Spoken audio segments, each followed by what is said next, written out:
Je vais laisser la parole à Isabelle, mais avant, j'aimerais vous la présenter et vous lire quelques mots. Responsable du service de la médiation culturelle, puis adjointe au responsable de la programmation des conférences et colloques de la Bibliothèque nationale de France, de 1992 à 2002. Isabelle Saussol s'engage ensuite pour la valorisation des 250 métiers de l'artisanat auprès du jeune public, Fonds national de promotion de l'artisanat. Elle prend par la suite la direction du pôle pédagogique des rencontres de la photographie d'Arles de 2004 à 2016 et conçoit l'ensemble de l'œuvre d'éducation à la lecture de l'image du festival, dont l'événement phare, une rentrée en images qui accueille en septembre 10 000 scolaires par an.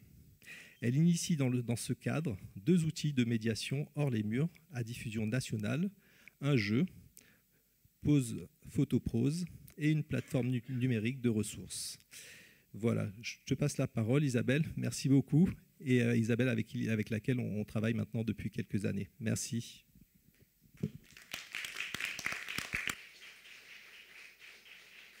Ça va? Vous m'entendez?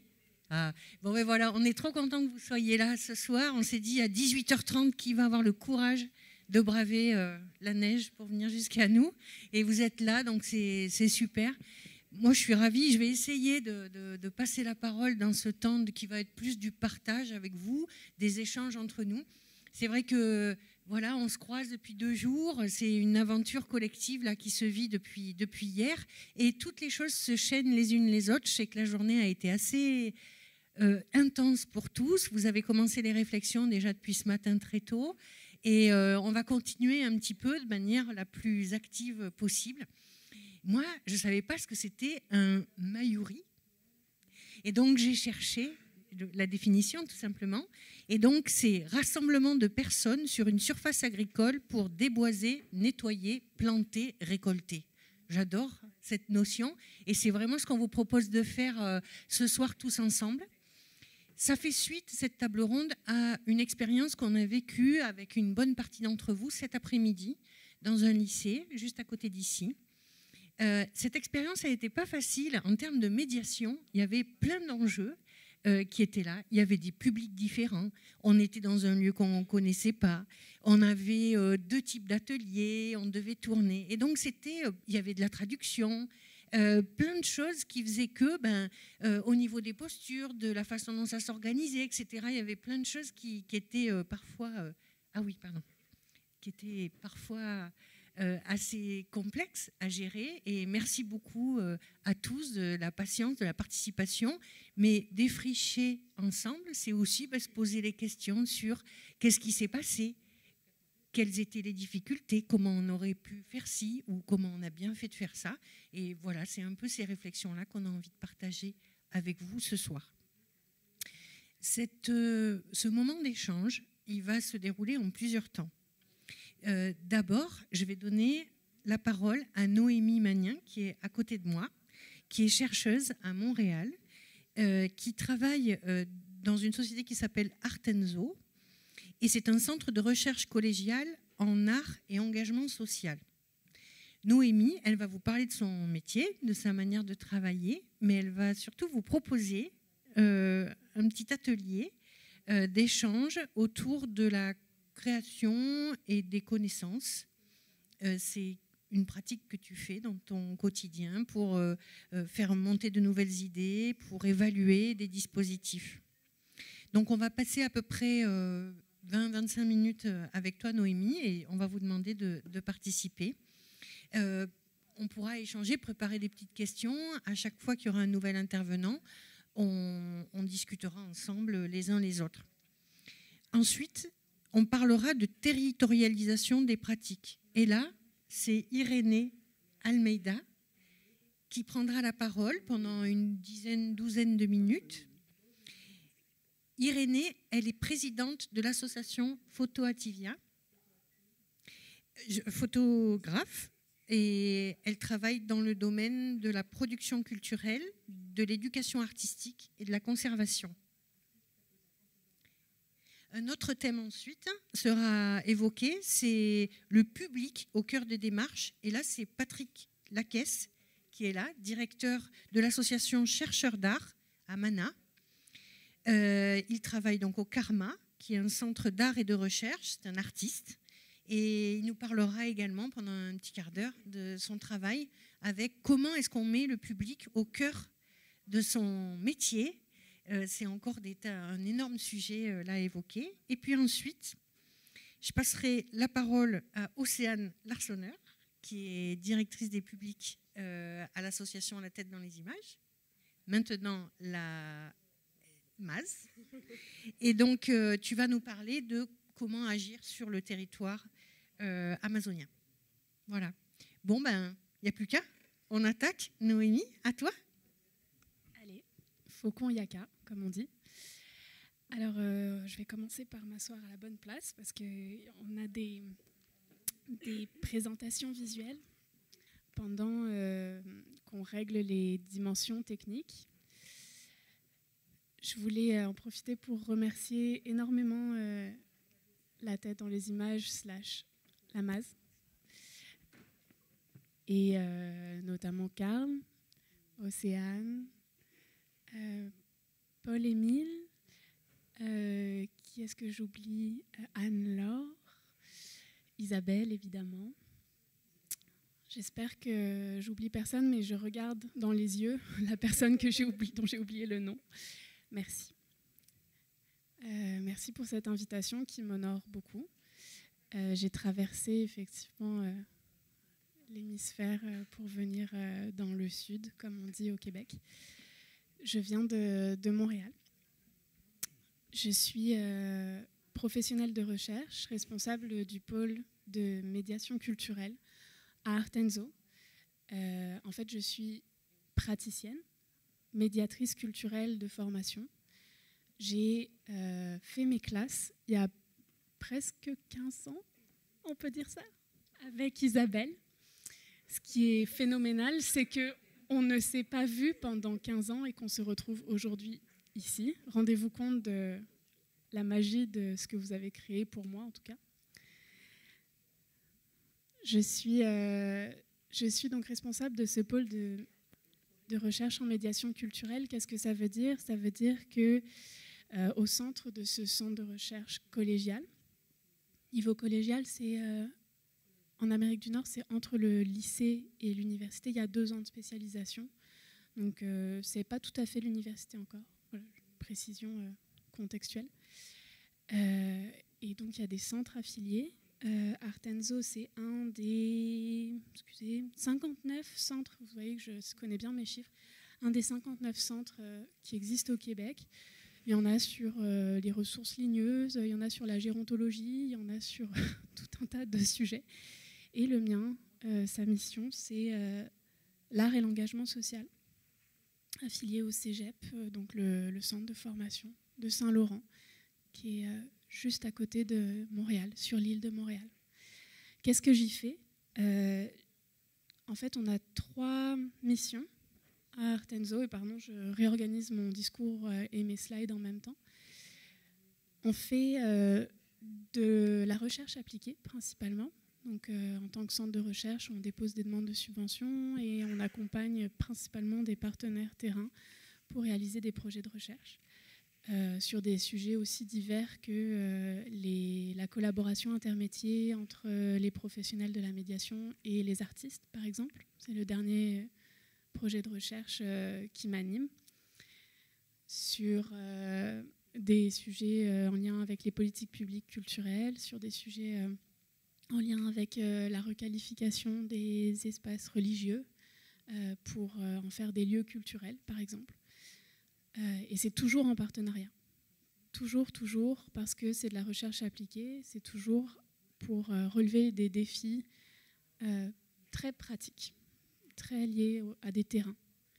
On fait du service conseil aussi, on répond à des appels d'offres pour créer des politiques publiques en culture, pour aider les collectivités territoriales à développer des plans d'action en lien avec la culture et donc pour les outiller à mieux accompagner les artistes, par exemple. Mais aussi, récemment, moi, en tant que chercheur en médiation culturelle, j'ai accompagné un musée pour accueillir les publics aveugles et non-voyants. Et comment est-ce qu'on pouvait mettre en place des parcours accessibles et inclusifs à travers toute une série d'étapes de consultation qui ont été super belles et inclusives de ces communautés. Donc, on utilise les outils de la recherche en sciences humaines et sociales, de la recherche qualitative, même dans nos contrats en tant que prestataire, en tant que consultant. Et c'est vraiment ce qui nous identifie, nous qualifie à Artenzo. Et puis la formation.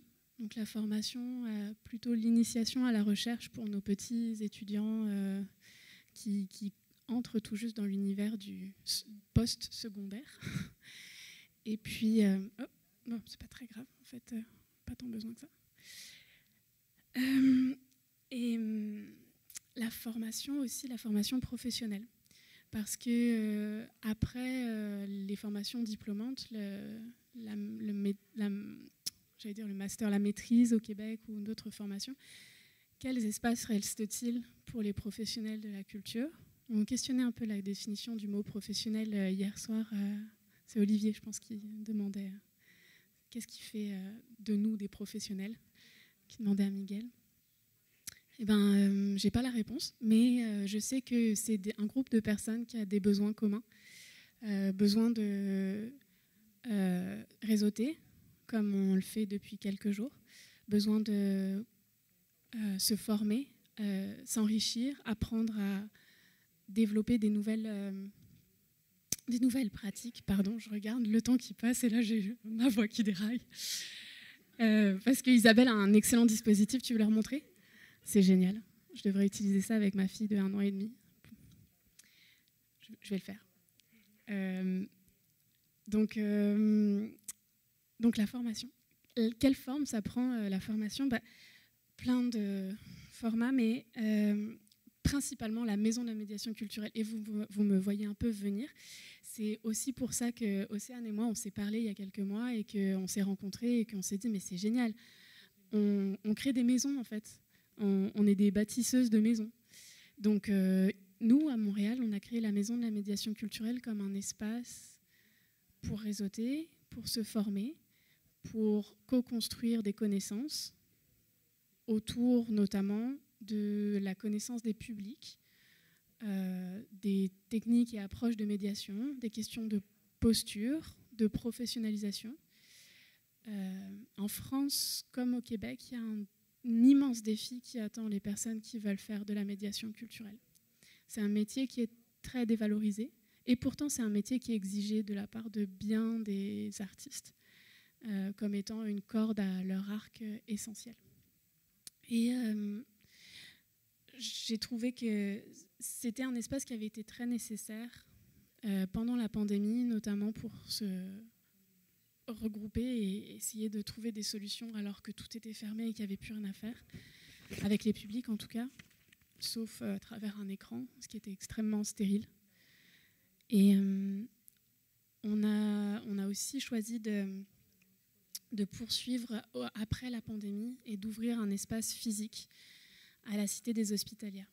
Je ne vais pas vous présenter la cité, venez me poser des questions à la fin, mais c'est un espace vraiment merveilleux dont je serais ravie de vous présenter, de vous parler. Pardon. Donc, dans la programmation de l'année passée, vous m'excuserez, je n'ai pas réactualisé ma slide, mais voici quelques événements et quelques sujets qu'on a pu aborder autour de moments de ce qu'on appelle des communautés de pratique. Bâtir, créer une communauté de pratique, c'est quelque chose qui m'anime beaucoup. Et comment est-ce qu'on co-construit des savoirs ? On a fait une expérience aujourd'hui, c'était vraiment génial ce matin. On a appris à réfléchir ensemble. Moi, j'ai beaucoup appris. Je remercie toutes les personnes dans mon groupe. Je me sens très humble face aux apprentissages que j'ai faits. Mais néanmoins, je pense que ce n'est pas quelque chose qui est inné. C'est quelque chose qui se cultive, d'apprendre à se parler, à partager des connaissances, à s'écouter. Surtout, s'écouter. Donc, je vais vous proposer un exercice dans le cadre de ce Mayuri. Il va nous rester quelques minutes, ça va être un peu bref, mais on va y aller rondement. Donc, si vous avez besoin de support matériel, une médiatrice ne vient jamais sans ses post-it. Vous pouvez vous prendre Et son sac de congélation, n'est-ce pas? Ouais. J'avais un petit peu peur. Si vous voulez prendre des post-it, des stylos, les faire passer derrière vous, vous pouvez commencer déjà à réfléchir à la question.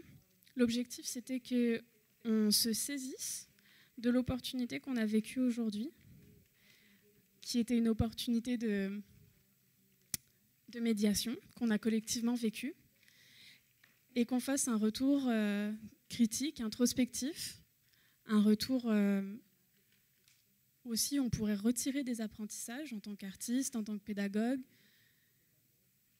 Qu'est-ce que vous avez ressenti et appris durant ces activités de médiation qu'on a vécues cet après-midi? Si vous n'étiez pas avec nous cet après-midi, c'est pas grave, vous pouvez faire l'exercice quand même.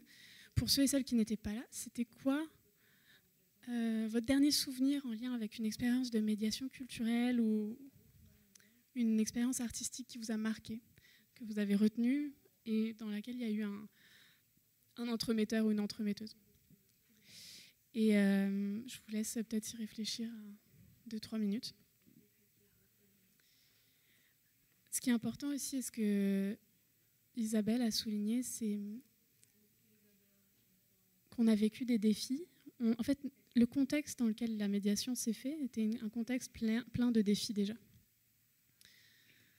Donc, si vous voulez, vous pouvez utiliser votre mémoire comme support. Vous n'êtes pas obligé de prendre un post-it. Je vais me taire pendant 2 secondes. Je vais vous laisser.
Merci Isabelle.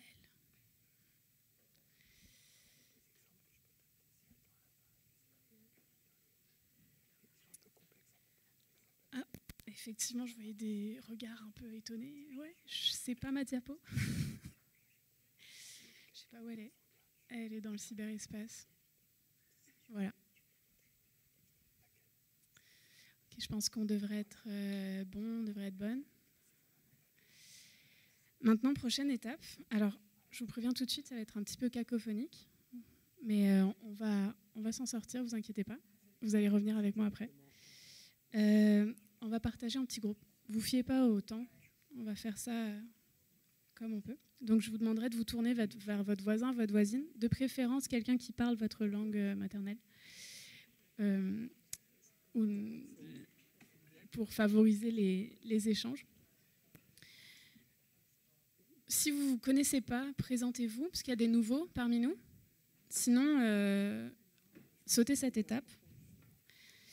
Choisissez une porte-parole et partagez votre expérience de l'après-midi. D'après vous, c'est quoi les défis qu'on a rencontrés cet après-midi dans les expériences de médiation? Si vous ne savez pas comment répondre à cette question, d'après vous, c'est quoi les défis de la médiation culturelle? C'est quoi les défis quand on rencontre les publics? C'est quoi les difficultés auxquelles on peut être confronté? Donc, je vais vous laisser quelques minutes pour en discuter.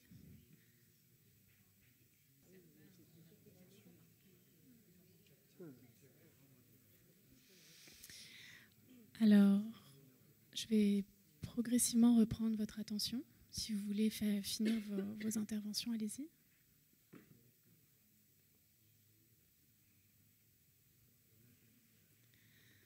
Donc, quand vous vous sentez prêt et prête, on va peut-être faire un petit retour collectif. Donc, à ce stade-ci, vous devriez avoir des porte-paroles, n'est-ce pas? Irène me disait que d'après elle, le défi majeur, d'après elle, le défi majeur, d'après elle, le défi majeur,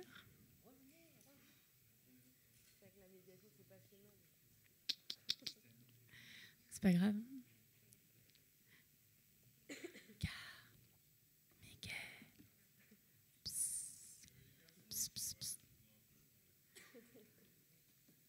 Merci. D'après elle, les défis majeurs, c'était le temps. C'est exactement ce qu'elle est en train de dire à Miguel. Le temps a été très difficile à contrôler. Il y avait tellement de paramètres. La traduction a pris beaucoup de temps.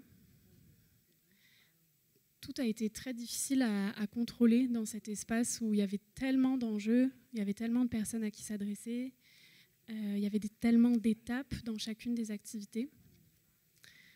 C'est difficile de bien se préparer dans ces conditions-là. Et en fait, la médiation, c'est pas à propos, d'après moi, de qu'est-ce qu'on apprend vraiment. C'est la qualité du lien qu'on va développer. Pour établir une qualité de lien, il faut beaucoup d'écoute, il faut beaucoup de respect pour toutes les personnes autour de nous. Alors moi, j'ai donné ma définition. Je vais demander au porte-parole de faire un petit compte-rendu de leur échange. Je vais passer le micro. Et puis de répondre peut-être d'un point de vue très subjectif, c'est quoi la définition ? Et vous pouvez colorier en dehors des lignes et pas répondre exactement à la question si vous voulez. Voilà, je vais vous laisser 1 minute chacun. L'objectif, c'est pas de refaire la journée, mais juste des impressions à la volée comme ça. Est-ce que quelqu'un a envie de se lancer ?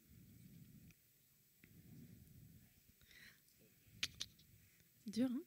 Tu veux ? Je vais prendre la parole. Alors, j'y étais pas, mais j'ai comme ça un feeling. Non, je vais rapporter un peu ce qui s'est dit dans notre groupe, et notamment l'intervention de Miguel qui était fort intéressante et qui en fait soulignait le défi, l'un des défis importants était de savoir en fait capter l'attention du public sur un temps donné, si c'était 15 minutes, si c'était 1 heure, en tout cas, que mettre en place pour que l'attention soit captée.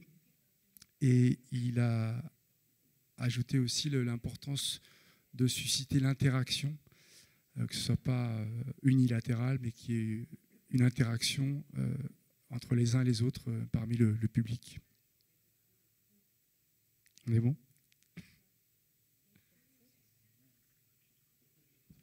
Merci beaucoup. Il y a d'autres personnes qui étaient là aujourd'hui. Est-ce que vous avez envie de rebondir sur qu'est-ce qui fait d'un projet de médiation un projet réussi ? Qu'est-ce qui contribue à la qualité de ce lien dont je vous parlais ? Merci. Du coup, moi, je suis avec Camilla et Johanna. Du coup, sur les défis qu'on a relevés, ça dépendait aussi de quel atelier. Mais pour le coup, il y avait aussi la diversité dans le public, le fait d'avoir des professionnels, des élèves, des professeurs aussi. Ça, c'est un premier défi qu'on a relevé. Bien évidemment, l'enjeu de la traduction, parce que forcément, en fait, ça demande en fait de parler plus lentement et donc du coup peut-être aussi de déconnecter un peu le public par moment avec les lycéens, même si je trouve qu'il y a eu quand même un franc respect. Et la question du temps. Je pense qu'il y a aussi nécessairement, on pense qu'il y a nécessairement besoin de temps et que là on était dans le faire et c'est vrai que des fois c'est chouette de prendre le temps. Et il faut que je continue. Ah oui, compléter la définition. Du coup, pour être réussi, un projet de médiation culturelle doit inclure l'écoute. Je pense que c'est surtout ça qui est important. Et pour entrer en relation avec une œuvre d'art ou avec une manifestation culturelle, nous avons besoin d'eux. On n'a pas encore eu le temps, du coup, d'aborder cette question-là. Voilà, donc je laisse cette question ouverte. Isa, on a explosé notre temps ou 4 minutes, génial. Alors, est-ce qu'il y a d'autres personnes qui étaient là cet après-midi qui auraient envie de répondre, ou alors d'autres personnes qui n'étaient pas là et qui ont envie de nous partager qu'est-ce que ça prend. Patrick, peut-être tu auras envie, je ne sais pas. Non, c'était juste derrière Eline. Qu'est-ce qui marche enfin, en fait, l'atelier qui s'est produit tout à l'heure, il y a eu 2 groupes. Et comme je l'ai dit tout à l'heure devant tout le monde en restitution,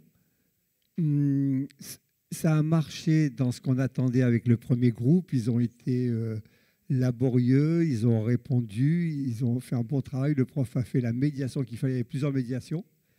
Et ça a capoté pour le deuxième groupe. Et le résultat, et le fait que ça capote, tout l'intérêt était là. Donc je le redis, aussi bien les grands que les petits, on aura compris les adultes et les élèves, il s'intitulait Adolescent, hein, la jeune fille. Et donc ils ont dit, cette œuvre, elle ne me parle pas, c'est pas mon truc, il y a des problèmes dans ce lycée, hein, je redis un peu pour l'Assemblée, il y a des problèmes dans ce lycée, on ne peut pas accéder à cette œuvre, il n'y a que l'œuvre qui est sur ce terrain. Nous, on aimerait bien, etc. Et il y a eu un petit vent comme ça, elles se sont mises à 3 ou 4, à dire tout ce qui n'allait pas dans ce lycée, et comment elles allaient s'y prendre, et qu'est-ce qu'il fallait faire, et comment... voilà. Et ça a déclenché ça. Donc ça a composé des résultats attendus, c'est-à-dire une œuvre, des choses comme ça. Mais c'était ce qu'il fallait. C'était l'inattendu a produit... des choses, a produit le bon et le bien, on va le dire comme ça. Voilà. Merci pour ton retour. Ça marche encore? Oui, ok.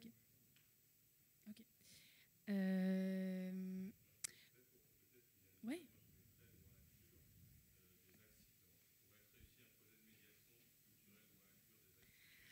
Alors, la première étape, c'est l'accident. Et d'après moi, la deuxième étape, c'est l'adaptabilité. En fait, un projet de médiation, c'est souvent, en fait, c'est tout le temps, pas le plan. Il y a le plan, et ça ne se passe pas comme le plan. Et là, c'est toute la qualité du médiateur, de la médiatrice, de la personne qui cultive ce lien, comment tu rebondis et comment tu maintiens le lien, qualitativement. Et je suis désolée, franchement, la technologie n'est pas avec nous ce soir. Mais en vrai, on n'a pas tant besoin du PowerPoint. Ouais. Merci de vous être prêté à l'exercice. Cet exercice, on l'a fait dans le cadre de consultations professionnelles sur des sujets plus complexes, en tout cas pas plus complexes, parce que c'est un sujet complexe, ce dont on parle ce soir, la pédagogie. Comment est-ce qu'on rejoint les gens par l'art et aussi par tout un tas de techniques et d'approches qui nous permettent d'interconnecter les gens avec l'art, les arts et avec les cultures et les gens entre eux, créer du lien social et avec le beau dans des sociétés très brisées comme on en parlait ce matin dans nos Mayoris. Comment ça se fait pas? Mais en tout cas, l'approche de co-créer des connaissances et de bâtir ensemble des définitions à travers des moments de réflexion individuelle puis de réflexion collective, c'est quelque chose qu'on a expérimenté à la Maison de la médiation culturelle à Montréal, qu'on continue de développer dans tout un tas de thématiques. Et puis, je vous ai donné un échantillon vraiment ce soir de comment est-ce que ça peut se produire. Mais c'est vraiment important que ces espaces-là existent. Puis je pense que c'est une bonne chose qu'on les... Ah, waouh! C'est là où j'allais conclure. Je pense que c'est une bonne chose qu'on les partage entre nous, entre réseaux professionnels des Amériques, entre guillemets, du nord au sud et du sud au nord. Et moi, je vais ramener, ma dernière phrase, je vais ramener énormément d'apprentissage dans mes bagages que je vais rapporter à ma maison, à moi. Merci beaucoup pour votre écoute.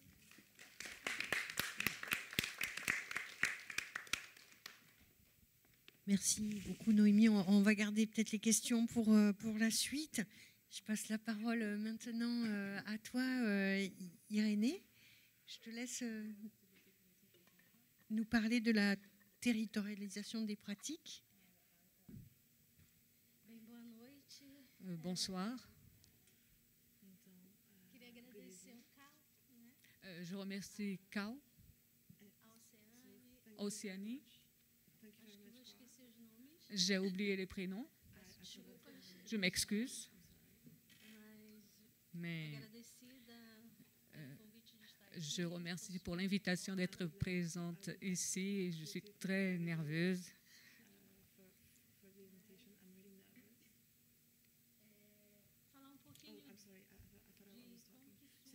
Alors, je parlerai un peu comment est née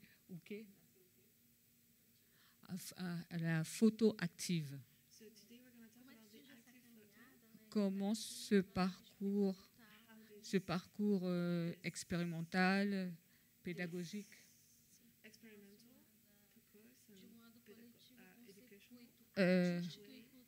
et en collectif dans le circuit artistique et culturel de Belém.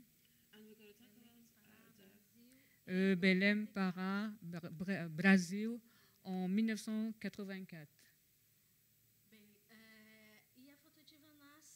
La photo active est née à partir de quel? Miguel Chicauca, qui est présent. C'est lui qui a créé et qui a développé une méthodologie que jusqu'à aujourd'hui nous utilisons, nous mettons en pratique. Je vous présente quelques images de cette période, des projets. Ce sont des images de certains artistes qui font partie de cette collectivité jusqu'à aujourd'hui. Et depuis, donc, ils ont un papier crucial de développement entre la société et la photographie.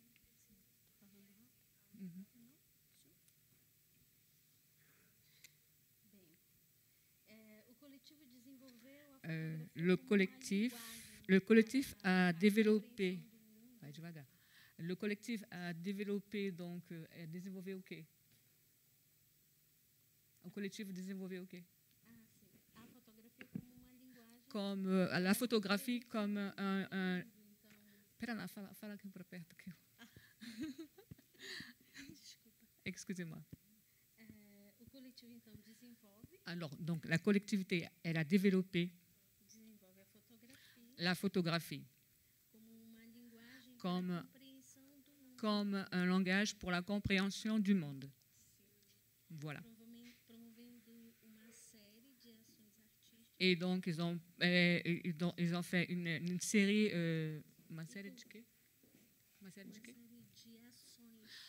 plein d'actions artistiques et culturelles qui a renforcé la formation d'une identité culturelle unique et la valorisation du lieu.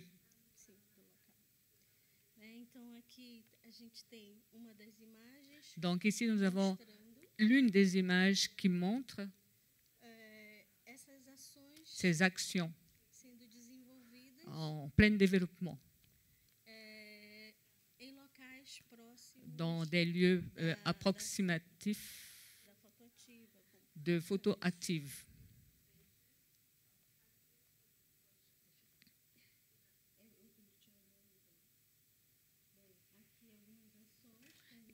Ici, quelques actions avec Miguel dans un lieu Ver o Peso, que c'est un grand marché. Là, je crois que c'est la foire de Belém.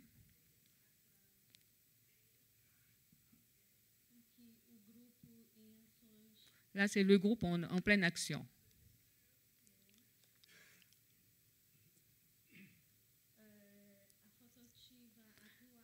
Cette photographie présente donc le lieu de photo active actuel.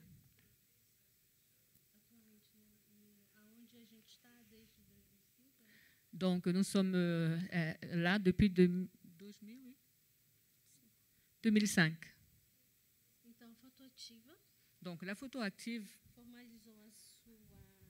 a formalisé sa structure. Donc elle est devenue une association photo active en 2000, avec son propre statut qui a consolidé son actuation. Bon, pardon, excusez-moi, je ne sais pas traduire. Como foi que consolidava o quê? Ses actions. Ok, merci. En 2005, nous sommes arrivés dans ce lieu. La photo active, donc, elle a conquéri donc un espace très important pour ses activités.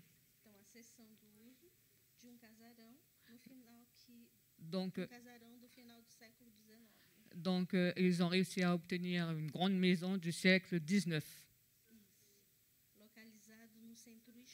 Donc, c'est situé dans le centre historique de Belém. Et donc, cet espace est devenu un point de convergence pour les promotions d'activités culturelles, photographiques en ville, dans les villes. Tout au long de sa trajectoire, la photo active a réalisé plusieurs actions collectives, comme des ateliers, expositions, des projets, par exemple,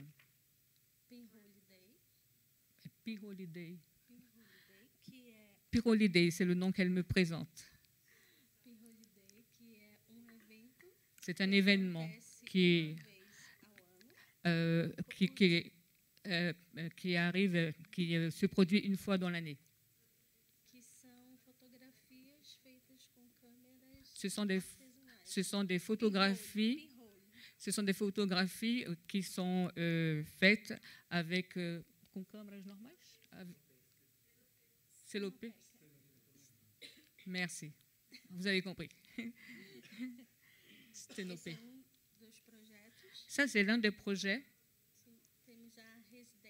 Nous avons la résidence qui se passe durant toute l'année. C'est Camila Fial qui est la coordonnatrice. Pardon. Entre autres.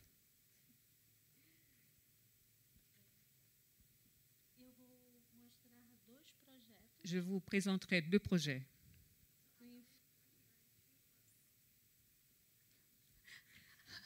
Cinq minutes.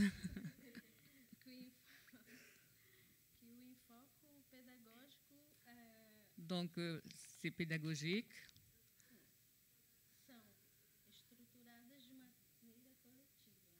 Structuré de forme collective.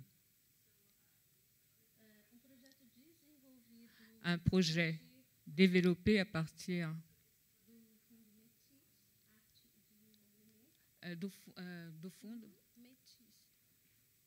Fundo Métis. C'est le nom, c'est le titre, Art de développement.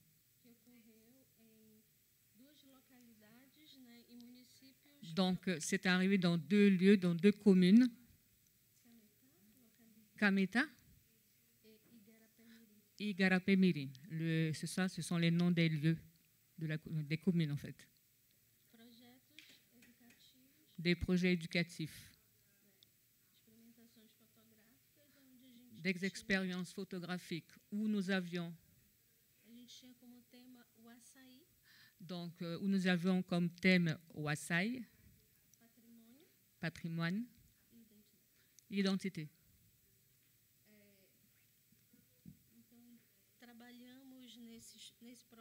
Nous avons travaillé sur ce projet avec la communauté de ce lieu. Donc, nous avons travaillé à partir de ce qu'ils avaient développé.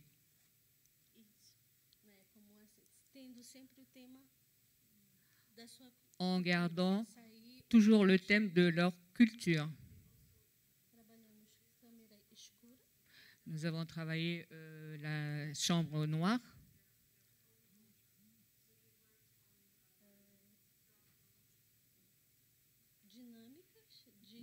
Dynamique d'observer comment c'est l'image, d'observer l'image qui à travers la chambre noire, elle pouvait donc percevoir.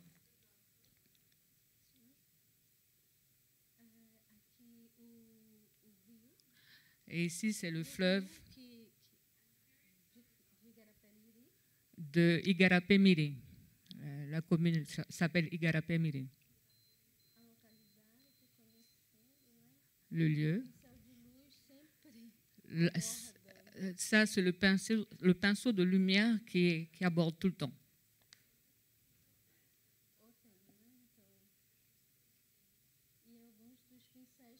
Et certains pinceaux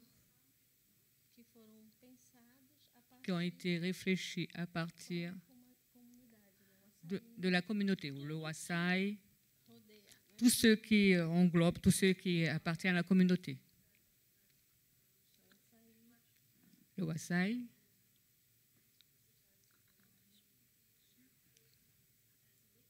Conclusion. J'ai été très rapide. Il y a un autre projet qui a été également développé. On a cherché à travailler dans ce processus éducatif,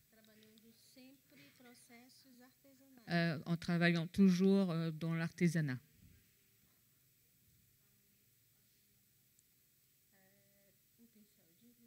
Il y a le pinceau de lumière, des phrases. Nous avons travaillé donc dans cette communauté, donc le fleuve. Nous avions deux écoles.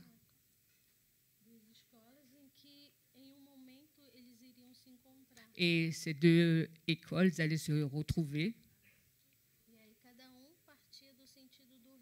Et chacun allait présenter donc un thème à propos de la rivière. Quelle était la définition? Qu'est-ce que ça voulait dire? Le fleuve pour chacun. Et chacun a apporté donc une histoire à propos du fleuve et la définition. Qu'est-ce que ça voulait dire?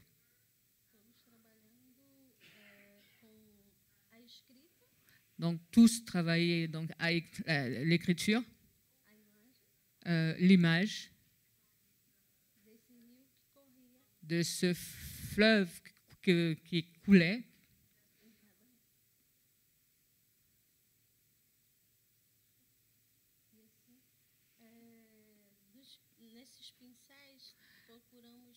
Alors, dans les pinceaux, nous avons essayé de travailler les couleurs.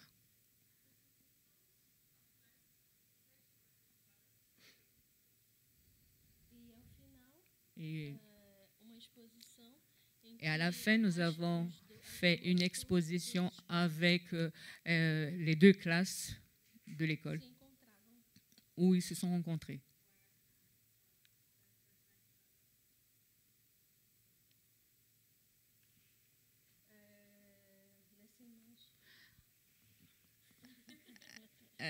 Encerramos.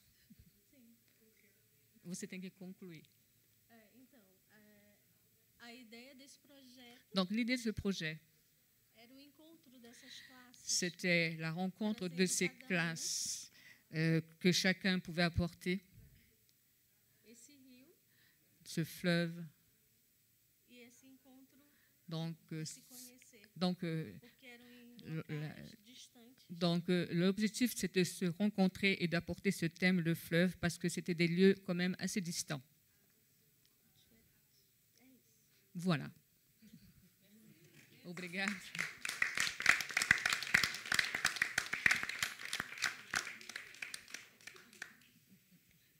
Ce n'est pas évident.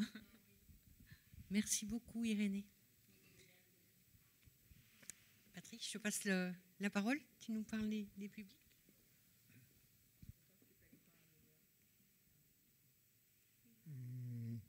Bon, donc je suis Patrick Lacaisse, le responsable artistique, directeur, voire même du Karma Centre d'Art de Mana, qui est porté par une association qui a été créée en 1994, pardon.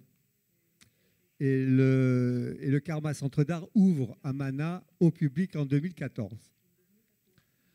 Donc 10 ans, 30 ans pour chercheurs d'art, 10 ans pour le Centre d'Art. Et moi, je suis plasticien de formation. J'ai mené une recherche universitaire aussi sur l'art et l'esthétique en Guyane.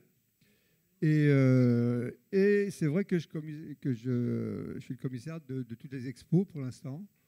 Enfin, surtout souvent commissariat partagé, bien sûr, sur les 4 expos qui ont pu apparaître, être produites dans ce centre d'art. Et ce qui nous retient ici, c'est donc ces 20 000 visiteurs quand même qui ont pu être comptabilisés en 10 ans. Alors sur les 20 000 visiteurs, plus de la moitié sont des scolaires, des groupes, des personnes en situation d'insertion, ce qui fait qu'à peu près 10 000 personnes en ateliers de production, de création, ça fait près de 500 ateliers quand même. Ça fait, donc c'est 500 ateliers, ça fait plus de 50, 60 ateliers de pratique, de production, de création par an. Alors, les images qui vont défiler par la suite, ce seront des images surtout donc d'animation, on va dire comme ça, mais il y a quand même quelques milliers de visiteurs qui auront visité ces expositions avec de la médiation. Donc c'est cette expérience de médiation et d'animation que je suis censé maintenant vous partager. Voilà. Et avant de vous parler de ça, commençons donc, s'il arrive avec le son, par ce petit film chopé sur YouTube avec du son, j'espère. Sinon, on perd tout. Franchement, on perd tout s'il n'y a pas le son. Sous la colonisation et sous l'esclavage de 1880 justement en 1960, vous voyez toutes les œuvres d'art venues du Cameroun, du Congo, du Sénégal, du Bénin et de partout. Voici ces œuvres d'art qui ont été pillées et je suis venu récupérer ça. Au nom de l'unité, la dignité et le courage, ça rentre à la maison. On ne demande pas à un voleur la permission de prendre ce qui vous appartient. Ils ont pris ce qui ne leur appartient pas. Je suis venu prendre ça et je récupère ça. À tous les Africains de l'humanité tout entière, vous qui avez contribué à voir l'Afrique piller, à voir les Africains mourir et couper, alors l'heure est venue de rétrocéder toute notre richesse. Je suis venu ici récupérer le bien qui m'appartient. D'ailleurs, ceci est le symbole même de mon clan et de ma tribu. Je ramène en Afrique tout ce qui a été pillé, tout ce qui a été volé, alors que le sang des Africains coulait de 1880 en 1960, les fruits du colonialisme, du pillage et de l'esclavagisme. Vous, le peuple français, vous avez sûrement contribué avec votre argent. Mais l'heure est venue pour vous maintenant de venir assister ceux qui, aujourd'hui, veulent récupérer leurs biens. Alors on rentre à la maison. Ils rentrent à la maison. Nous l'avons pris, ils rentrent à la maison.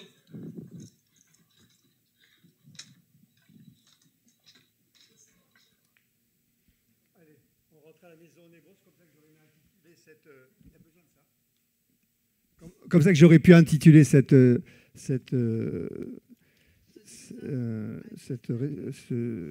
petite parole. Voilà. On rentre à la maison, donc Mwatzulu fait ce qu'on peut appeler ici quand même un happening d'une puissance extrême. Ça se passe dans un musée, le musée Branly, que certains connaissent. Voilà, que certains connaissent. Ça se passe en 2017. Et on est, pour moi, parler de médiation. On est dans un musée ici. Le monsieur est dans un musée, l'activiste panafricain Mwatzulu, et la médiation à l'extrême, radicale comme ça peut être ça aussi. C'est-à-dire que je vous conseille vivement de retourner, ça dure 30 minutes. Alors, en dehors de la théâtralité et du magnifique numéro que fait cette personne, ce militant. Tout est d'une justesse extrême. Vous avez raté l'arrachage du poteau. Donc on est bien sûr dans cette performance, puisqu'il y a acte, il y a parole, comme le médiateur. Mais là, il y a en plus acte, puisque bien sûr, c'est le propos qui va tenir. Et je vous conseille d'aller sur les 30 minutes que dure cette intervention devant les publics, devant les gardiens, devant les commissaires, pas les commissaires, les conservateurs, et bien sûr, ça se termine avec les gendarmes et avec l'identité déclinée, etc. Donc tout est... je crois que depuis les activistes viennois des années 50-60, il n'y a pas eu de choses plus fortes, d'après moi, dans l'institution, quelque part. Donc, c'est juste pour interroger cette manière radicale de présenter une telle intervention, pour interroger quand même la manière qu'on possède ou comment on va révéler un lieu, son exposition.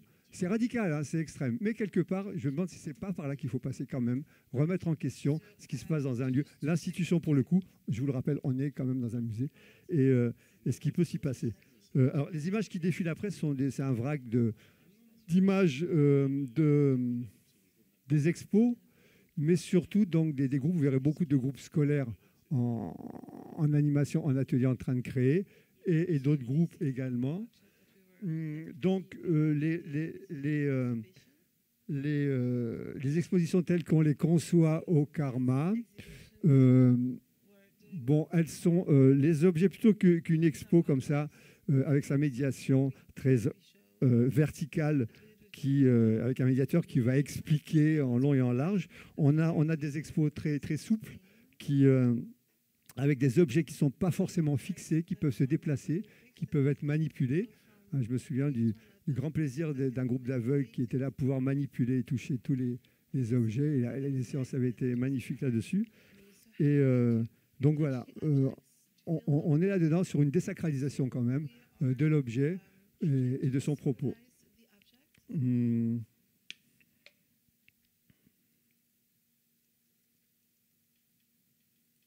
Ces objets, bien sûr, servent les ateliers de pratique. Ils sont déplaçables, ils sont manipulables.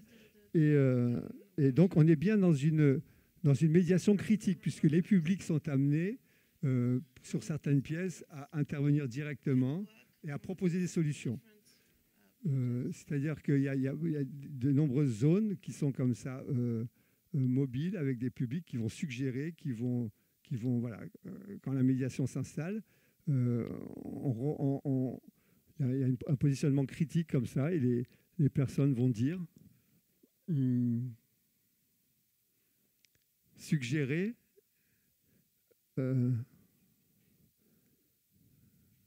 développer certaines... Alors, beaucoup d'ateliers qui passent. Donc, je vous rappelle, 10 ans de pratique quand même d'ateliers. Alors, ça m'a rappelé un petit peu, avant que le Karma ouvre, on faisait des ateliers de restitution et d'interprétation. Et je crois que cette manière de voir, cette vision, elle est bien canadienne. Et qu'à un moment donné, sont apparus au Canada des musées d'interprétation et de restitution. Alors, qui s'étaient engagés, bien sûr, à partir des revendications des peuples premiers. Vous dites comment, des peuples? Des Premières Nations, pardon. Donc, des problématiques autochtones, on va dire. Et donc, cette idée de l'interprétation et de la restitution, c'était quand même quelque chose dans les années 90 qui m'avait bien marqué. Et donc, ces ateliers, les objets des patrimoines, les objets culturels sont là. Et les personnes sont invitées à s'exprimer dessus, à les manipuler, à dire et à raconter les narrations, les récits autour des objets en question.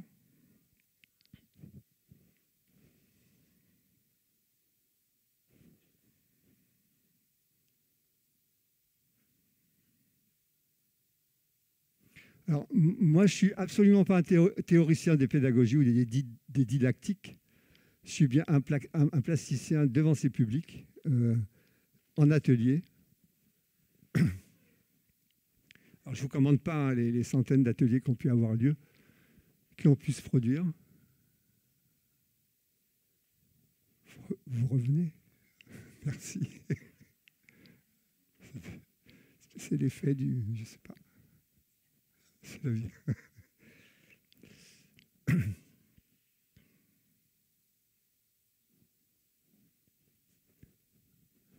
Il y a aussi des petites vidéos qui peuvent tourner. Je pensais à certaines... Ça, c'est en vidéo.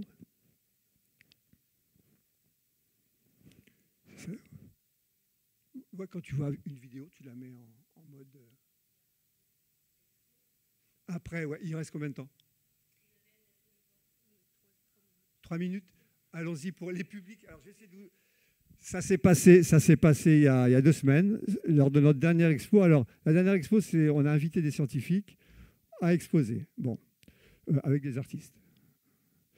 Et il s'est passé quelque chose d'important. Je vais essayer de vous le raconter, de vous en faire le récit. Donc voilà l'expo qui s'inaugure Sphérographia il y a 1 semaine, CNRS Bordeaux. Tous les dispositifs que vous voyez, c'est du texte et de l'image pour expliquer. Voilà, reviens sur l'affiche. Voilà. Donc voilà, une déconstruction des représentations des mondes, des globes et des territoires et des cartes. Qu'est-ce qui se cache? Les enjeux politiques, les enjeux de pouvoir et de domination, bien sûr, dans la représentation des globes, des terres, et arrive dans les bagages de l'équipe scientifique de Bordeaux CNRS, donc un globiste. Le globiste, c'est celui qui fait des globes. Le dernier globiste de France, le voilà, Sauter, Alain. Et vous voyez à droite un des globes, il est venu avec ce globe que vous voyez à droite, qu'il a installé avec, dans une sculpture d'un camarade à Dogo, donc, qui était là. Et depuis, il vient 15 jours en résidence, on veut ici, et depuis Mulhouse, je crois qu'il est de Mulhouse, il prend connaissance du ciel de Cazes. Et lui, il voit le ciel de Cazes et il dit, tiens, une cosmogonie Wayana, moi je fais des globes célestes et je vais faire un globe céleste à partir du ciel de Cazes. Voilà ce qui se dit. On va voir un peu plus loin si on voit le... Alors, donc tout le monde connaît le ciel de Cazes. Je te parlerai du ciel de Cazes une autre fois, tout le monde ne connaît pas. Le ciel de Cazes, donc représentation d'un bestiaire mythique et réel qui va chapeauter le Tukushipan, donc ce carbet communautaire Wayana, et tout simplement une représentation des mythes et du bestiaire mythique qui dit l'histoire profonde des peuples amazoniens. Donc, puisqu'on parlait de cosmovision, de cosmogonie, on peut peut-être en parler. Sauf que quand il voit ça, voilà comment il fait des globes, là, un petit atelier qu'il a fait. Quand il voit ça, il dit c'est peut-être du constellatoire et du stellaire, et il fait, voilà le dessin d'un globe, d'un projet de globe céleste qu'il pourrait faire sur sa voûte comme ça. Sauf que là, on n'est pas dans des constellations du tout. Et qu'est-ce qui se passe pendant sa semaine de stage? Un groupe de jeunes adultes Wayana et Teko du sud guyanais sont de passage au Karma, ils viennent souvent travailler.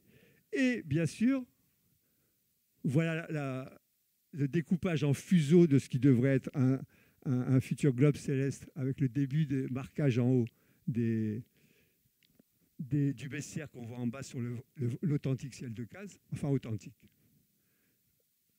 Et voilà.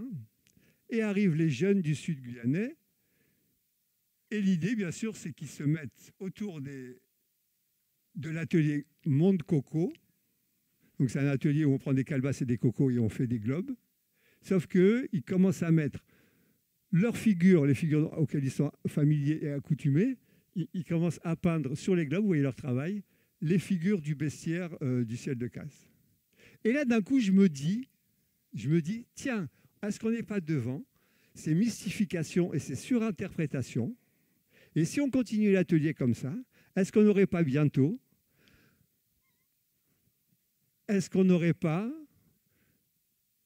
ce bestiaire mythique du ciel de Casse devenu constellatoire, stellaire, si on continuait ces ateliers et si on en faisait comme ça un bel objet qui s'étendrait, que se réapproprieraient comme ils l'ont fait là pour le jeu les jeunes du Sud.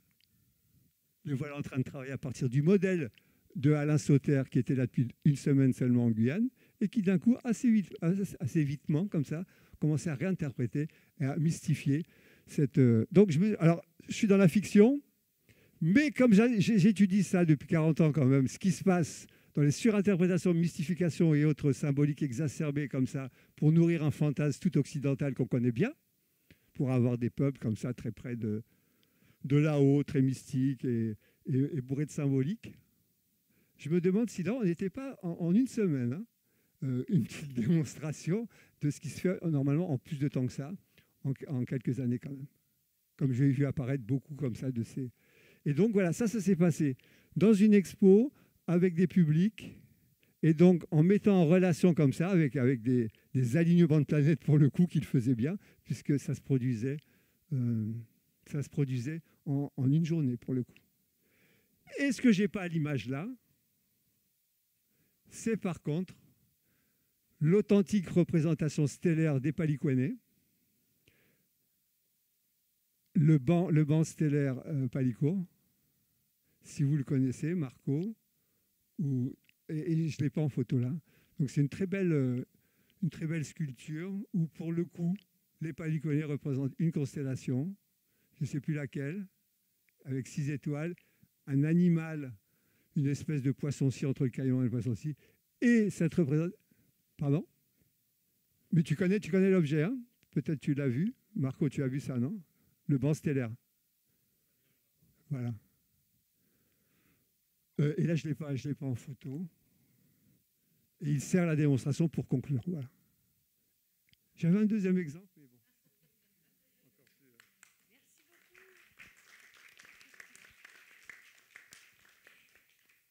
Océane, je te passe le micro. Ok, du coup, je vais essayer d'être concise. Mais en fait, la plupart déjà connaissent déjà nos actions de médiation. Donc l'idée, c'était un peu de parler de ce qu'on fait sur le territoire amazonien, mais plus particulièrement en Guyane, et ce qu'on fait avec les publics qui sont présents sur ce territoire. Parce que la Guyane, c'est pas un public, mais des publics, avec des cultures différentes, mais avec aussi des besoins différents. Et l'idée, c'est pas faire de la médiation pour faire de la médiation, mais c'est que la médiation leur apporte quelque chose. Et qu'on n'arrive pas comme ça en leur faisant juste une visite guidée, mais qu'on leur offre des projets qui aient du sens pour eux et qui répondent à des besoins ou des demandes ou des envies importants pour eux et pour elles aussi. Donc pour ça, on a plusieurs projets sur tout le territoire qui sont vraiment adaptés à chaque public, que ce soit des scolaires, mais que ce soit aussi des personnes en EHPAD, en prison. On a par exemple Guillaume Martial, un photographe qui arrive dans une semaine pour un projet avec les femmes du centre pénitentiaire de Remire-Montjoly. Projet qu'on essaye de faire marcher depuis 3 ans. On travaille aussi avec le territoire de l'Ouest, de l'Est, du Centre, et aussi des communes isolées, notamment Camopi, des IME. Donc voilà, on a vraiment on essaye d'avoir tous les publics et des projets adaptés à tout ce genre de public. Donc pour vous parler un peu de nos actions et de la manière dont on fait la médiation sur le territoire, je vais vous parler des objectifs qui sont ceux du pôle médiation de la maison de la photographie Guyane-Amazonie. Donc c'est des objectifs qu'on a réfléchis en équipe, bien sûr. Donc le premier, c'est favoriser l'accès à l'art et à la culture pour tous et pour toutes. Donc vraiment, l'idée, c'est qu'on ait des projets qui soient adaptés à tous les publics et qui leur permettent d'avoir une première rencontre avec l'image ou avec le monde professionnel de la photographie. Un de nos dispositifs phares, c'est la mallette pédagogique, qui est un dispositif qu'on met essentiellement pour les écoles de l'Est de la Guyane, parce qu'à l'Ouest, il y a déjà plusieurs structures culturelles, dont le Karma à Mana, il y a aussi le pôle Image Maroni à Saint-Laurent, donc il y a déjà des structures qui existent, alors qu'à l'Est, il n'y a aucune structure. Donc l'idée, c'était de compléter un peu ce manque avec un dispositif d'atelier qui est développé gratuitement pour les écoles, pour les scolaires, écoles, collèges et lycées, Donc du cycle 2 au cycle 5, donc ça fait du CP à 18 ans, de 5 à 18 ans. Donc c'est des ateliers d'éducation à l'art et à la citoyenneté à travers l'image. Donc on va parler de droit à l'image, de reportage, de cadrage, de prise de vue. On va parler de Salgado, de l'environnement. On essaie d'avoir des choses assez complètes. Et donc on fait intervenir un ou une photographe professionnelle qui descend dans les écoles sur plusieurs jours pour faire bénéficier les jeunes d'ateliers. L'idée, c'est que ça soit aussi clé en main pour les professeurs. Ils n'ont rien à s'occuper, on est vraiment, nous, l'équipe, là pour la coordination, et que les élèves puissent bénéficier simplement d'actions culturelles et artistiques. Et c'est aussi des ateliers de pratique. L'idée, c'est d'avoir aussi de la pratique photographique. Donc là, on a plusieurs images sur des ateliers qui ont été faits sur Salgado ou sur le cadrage à l'école, enfin dans les écoles de Saint-Georges. Donc quand je dis l'Est, pour ceux qui connaissent un peu la Guyane, on va parler de Regina, on va parler de Saint-Georges de l'Oyapock, on va parler de Trois-Palais-Tuviers, qui est une commune, pour ça, il faut prendre un peu la pirogue, donc c'est une commune autochtone un peu éloignée sur l'Oyapock. On va aussi parler de Camopi, qui est là une commune, il faut remonter l'Oyapock, mais qui est encore beaucoup plus éloignée. Donc on essaye aussi vraiment de s'étendre pour faire bénéficier le plus de jeunes possible. Ensuite, bien sûr, dans un monde où on est envahi d'images, que ce soit ici sur le littoral, mais aussi dans les communes les plus éloignées, c'est important de savoir lire une image, d'avoir un regard critique, de savoir ce qu'elle veut dire, de savoir quel sens elle a, ce qu'a voulu dire le photographe ou la photographe en la prenant. Donc dans chaque atelier ou dans chaque projet, on essaye de sensibiliser à la lecture de l'image. On a plusieurs dispositifs pour ça, dont un qui est Pose Photo Prose, qui a notamment été élaboré par Isabelle. Et on en a d'autres aussi, voilà, qui permettent vraiment d'apprendre à lire l'image et aussi à la produire après. Et on fait plusieurs ateliers et projets dans les lycées et collèges, dont celui-ci qui était au collège Félix Eboué, qui est à Cayenne, qui était sur le vivre ensemble dans un même paysage. Donc on a travaillé vraiment avec les jeunes sur comment est-ce qu'en image, on va parler de vivre ensemble, on va symboliser le vivre ensemble. Et donc chaque projet découle une restitution. Donc là, on a les bâches qui sont sur les grilles du lycée. Et donc on a plusieurs photos comme celle qui est ici avec le cadre où les jeunes ont beaucoup travaillé sur les mains qui vont se rejoindre, qui vont s'attacher, qui vont aller chercher quelque chose. Donc ils ont fait un super travail là-dessus. Voilà. Ensuite, soutenir la création individuelle et collective. Aujourd'hui, tout le monde est muni d'un appareil photo, mais surtout d'un smartphone, toujours que ce soit sur le littoral ou dans les communes isolées. Et pour prendre l'exemple de Camopi, parce que c'est là-bas que je travaille beaucoup, ils font déjà tous du montage vidéo. Ils font tous du montage vidéo, ils réalisent tous des clips, ils font tous de la photo, ils ont tous TikTok, Instagram, tous les autres réseaux sociaux. Et donc, c'est déjà des créateurs. Donc, notre but, c'est aussi de les accompagner dans cette création, à les valoriser. Donc, on essaye de leur apporter du matériel, mais aussi des conseils en travaillant avec des photographes professionnels notamment. Là, c'est un exemple, c'est avec les jeunes de la PJJ de Kourou.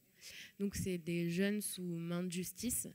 Donc, l'idée, c'est de travailler aussi sur quelque chose qui fait partie de leur vie. Donc là, on est sur le quartier Sahamaka à Kourou. Et donc, on les voit en train de travailler, d'interroger aussi des personnes clés du quartier. Là, c'est dans un atelier d'artistes. Je ne sais plus comment il s'appelle, l'artiste. Comment il s'appelle, l'artiste? Non, l'autre, qui est à Kourou. Bon, bref, j'ai oublié le nom. Mais voilà, et du coup, on les fait vraiment utiliser le matériel. Là, on voit qu'ils ont un enregistreur, ils ont les appareils photo. Donc voilà, donc l'idée de les accompagner dans la pratique et dans la technique et dans la prise de vue. Ensuite, valoriser la diversité culturelle du territoire, ça c'est quelque chose qui nous paraît assez important et qu'on essaye de développer. Valoriser la culture, mais aussi permettre aux habitants du territoire de valoriser eux-mêmes cette culture.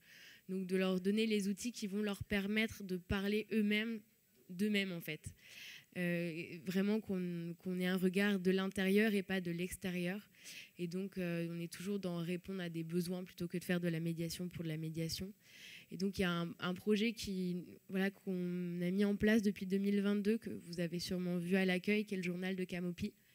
Donc l'idée de ce journal, c'est vraiment permettre aux habitants de la commune de Camopi, qui est une commune de l'intérieur, plutôt à l'est de la Guyane, sur l'Oyapock, qui regroupe 2 populations, les Téko et les Wayampi, de parler eux-mêmes des problématiques qu'ils vont avoir, mais aussi de valoriser eux-mêmes les actions et les initiatives qu'ils vont mettre au quotidien. Donc pour ça, on va faire plusieurs déplacements avec journalistes et photographes, donc notamment Ronan Liétard. Je t'avais dit que je te citerais. Ronan Liétard, on a aussi Marion Brice-Walter et Hélène Ferrarini, qui a notamment écrit le livre qu'on voit tout en haut, Allô aux enfants de la Guyane, qui est sur les Hauts Indiens. Et donc on fait des déplacements avec des professionnels pour accompagner les habitants à écrire eux-mêmes des articles et à prendre eux-mêmes des photos pour documenter en fait la vie quotidienne. Donc de ce journal, on a fait 2 éditions papier. Celle que vous avez ici, c'est la 2e, qu'on a distribuée gratuitement aux habitants de la commune et des villages alentours, mais aussi sur le littoral. On a aussi un groupe WhatsApp avec plusieurs acteurs et actrices culturels, mais aussi médico-sociales de Camopi. L'idée, c'est que dès qu'on a une action en lien avec le Camopi, on va mettre quelque chose sur le groupe WhatsApp pour que tous les habitants soient au courant. C'est un groupe qui marche assez bien et qui est très autonome. On a aussi des réseaux sociaux, donc Instagram et Facebook. Voilà, là, c'est un exemple de Canva qu'on peut avoir pour parler un peu des actualités. Donc là, c'était sur la baisse inédite des eaux, donc c'est assez récent.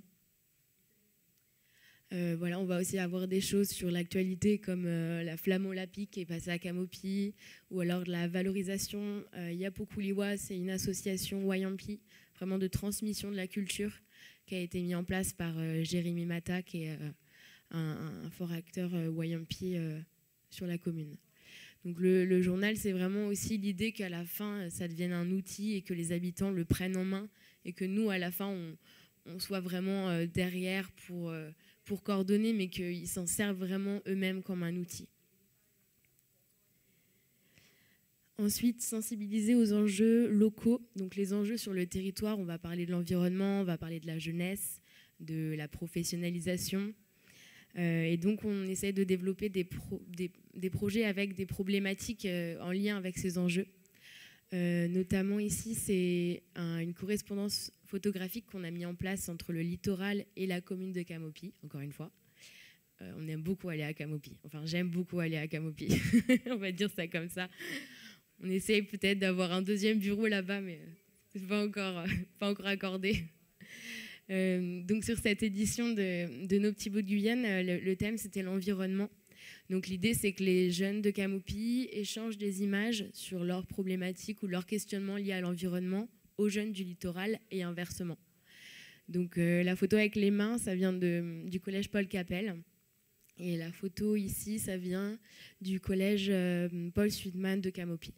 Donc voilà, ils ont traité de différentes manières l'environnement, les problématiques locales. Et donc on a les enjeux environnementaux, mais on va aussi, comme je vous l'ai dit, avoir tout ce qui est professionnalisation et éducation. Et ah waouh, it's hyper rapide. Ben voilà, j'ai fini quoi. Non, peut-être juste pour terminer, parce qu'Isabelle est là et que voilà, c'est une personne qui est importante aussi pour toutes les personnes qui ont travaillé en médiation culturelle. On met en place avec Isabelle une formation en médiation culturelle pour les jeunes du territoire afin de les professionnaliser, mais de leur faire découvrir le domaine, parce qu'il y a un manque d'acteurs crucial sur le territoire et il y a beaucoup de choses à faire. Donc on construit cette formation à 2 pour que ça soit professionnalisant et complet avec plein d'outils. Donc on travaille sur ça en même temps que ce symposium et on espère pouvoir en faire bénéficier le plus de jeunes possible sur le territoire. Voilà, merci. L'extrême richesse de tous vos partages, de toutes vos expériences. Et aussi de ressentir à quel point vous vous nourrissez des gens que vous accompagnez et que c'est un vrai chemin qu'on fait ensemble. Et là, on retrouve un peu toutes les notions de le Mayuri. C'est en permanence, en fait. Hein, on est d'accord? Ouais. Ok. Est-ce que certains d'entre vous auraient envie de poser une question sur un projet précis ou sur une approche particulière? Ça fait beaucoup. On a l'impression que le premier partage, c'était déjà il y a longtemps. Je sais pas. Ou une remarque? Alors, est-ce que je pourrais... Ouais, ou... Tu as une question? Non, moi je me disais, peut-être c'est un exercice qui n'est pas évident, je vous laisse un peu, mais peut-être nous dire en un mot ou deux mots ce qui est le plus fort pour vous dans la médiation ou ce qu'il faut maintenir absolument. On a parlé d'écoute tout à l'heure, mais si on pouvait dire en un mot, est-ce que tu veux te lancer? Oui, mais je pense que du coup tu l'as dit, le mot écoute pour moi ça me paraît essentiel parce que la médiation c'est nous qui parlons. On m'entend pas ça. La médiation c'est nous qui parlons, mais enfin, c'est aussi nous qui écoutons parce que notre public il a autant de savoir et de connaissances, même plus de savoir et de connaissances que nous on va en avoir. Et je pense que c'est important de l'écouter pour qu'on puisse s'adapter à lui et pour qu'on puisse partager des choses. Donc pour moi, l'écoute, c'est le mot-clé. La base. Ouais. Merci.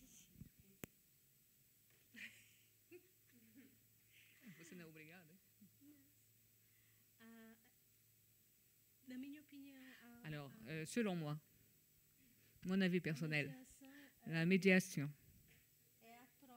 c'est l'échange, le respect pour le prochain, l'autrui, écouter avant d'apporter quelque chose. Voilà. Merci.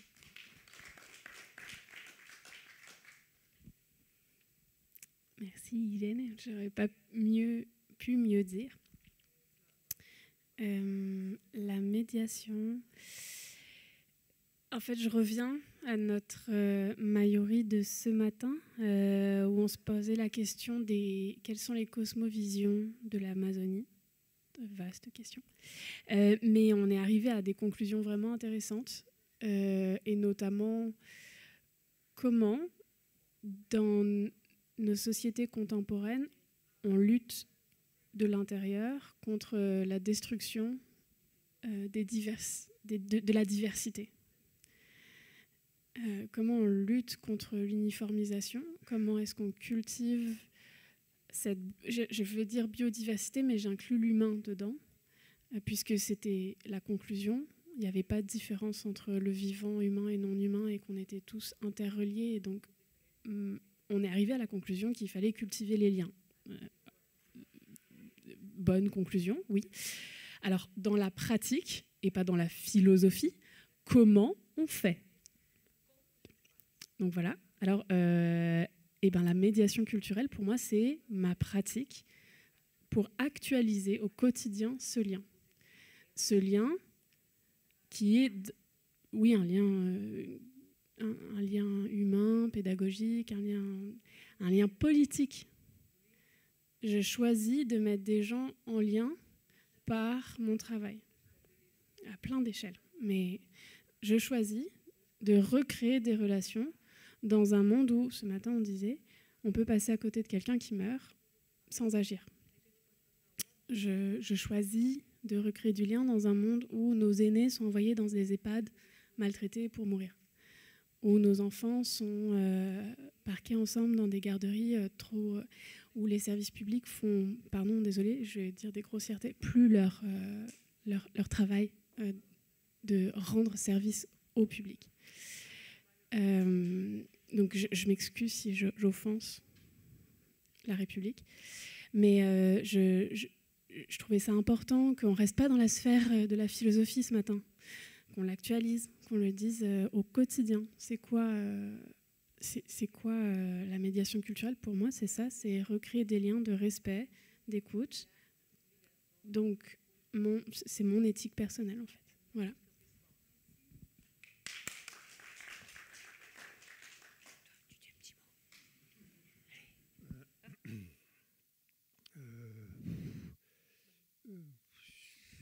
Médiation, bon, on a tout dit, non? On a tout dit? Il y a quelque chose à rajouter? Peut-être la question de la... En fait, l'objet de la médiation, c'est quoi? Qu'est-ce qu'on présente quoi à des publics? Il y a peut-être la question de la curation aussi, et de ce qu'il y a à présenter, de l'endroit où on se trouve, et de tous ces environnements à présenter, à rendre, à faire des passages entre les uns et les autres. Donc, voilà, bon. Merci beaucoup et je reprends cet acte de cultiver ensemble. Le vivant, ça pousse tout le temps. Donc en fait, c'est un travail permanent. En fait, on reprend toujours les saisons. La médiation, c'est ça aussi, de toujours recommencer, parce que les humains changent tout le temps. Nous changeons tout le temps et faut tout le temps cultiver notre petit jardin pour qu'on puisse tous se rassembler dessus. Merci beaucoup pour votre écoute. C'était très précieux d'avoir toute votre attention et c'était très agréable pour nous. Et voilà, bonne soirée à tous. Merci, merci.